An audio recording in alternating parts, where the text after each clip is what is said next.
Doctor صاحب ایک شخص عمرہ کے ویزے سے سعودیہ جا رہا ہے اور جدہ میں کوئی شادی ہے جس میں وہ شریک ہونا چاہتا ہے، تو کیا یہ پہلے جدہ میں جا کر وہاں شادی اٹینڈ کر کے اس کے بعد وہاں سے احرام باندھ کے عمرہ کر سکتا ہے، یا اس کے لیے لازم ہے کہ یہ پہلے میقات سے احرام باندھے اور پھر اس کے بعد جدہ جائے اور آگے جائے؟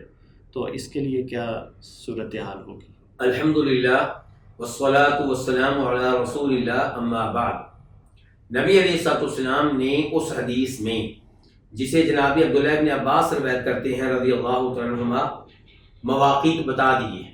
آپ نے بتا دیا کہ مدینہ والوں کا میقات مثال کے طور پہ ذوالحلیفہ ہے، شام والوں کے لیے جوفہ ہے، طائف والوں کے لیے اور اس جانب سے آنے والوں کے لیے قرن المنازل ہے، یمن والوں کے لیے یلملم ہے۔ تو آپ نے میقات بتائے اور اسی حدیث میں یہ بتایا ہن لہن ولمن اتی علیہن من غیر اہلہن ممن اراد الحج بالعمرہ، کہ جو حج یا عمرے کی نیت سے آ رہا ہے وہ ان مقامات میں سے کسی ایک مقام سے احرام باندھے گا، عمرے کی یا حج کی نیت کرے گا۔ اس لحاظ سے جو شخص جدہ جا رہا ہے اس کو چاہیے کہ راستے میں آنے والے میقات سے احرام باندھے، عمرے کی نیت کرے۔ احرام کی حالت میں وہ شادی کو اٹینڈ کر سکتا ہے، شادی میں شریک ہو سکتا ہے، بس شادی میں احرام کی پابندیوں کا خیال رکھے۔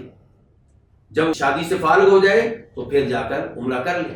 دوسری شکل یہ ہو سکتی ہے کہ وہ جدہ میں اترے اور مکہ چلا جائے، عمرہ مکمل کرے اور اس کے بعد شادی میں شریک ہو۔ اور تیسری شکل اس کے لیے یہ ہو سکتی ہے کہ وہ احرام باندھے بغیر جدہ جائے، شادی میں شریک ہو، جب شادی سے فارغ ہو جائے تو اس کے بعد اسی میقات پہ جائے جس میقات کو وہ کراس کر کے آیا ہے، اور اسی میقات سے احرام باندھے اور نیت کر کے عمرہ کر لے۔ چوتھی شکل اس کے لیے یہ ہو سکتی ہے کہ وہ شادی کے بعد مدینہ منورہ چلا جائے، مسجد نبوی کی زیارت کرے اور اس کے بعد جب چاہے تو مدینہ کے میقات سے احرام باندھے اور مکہ میں آ کے عمرہ کرے۔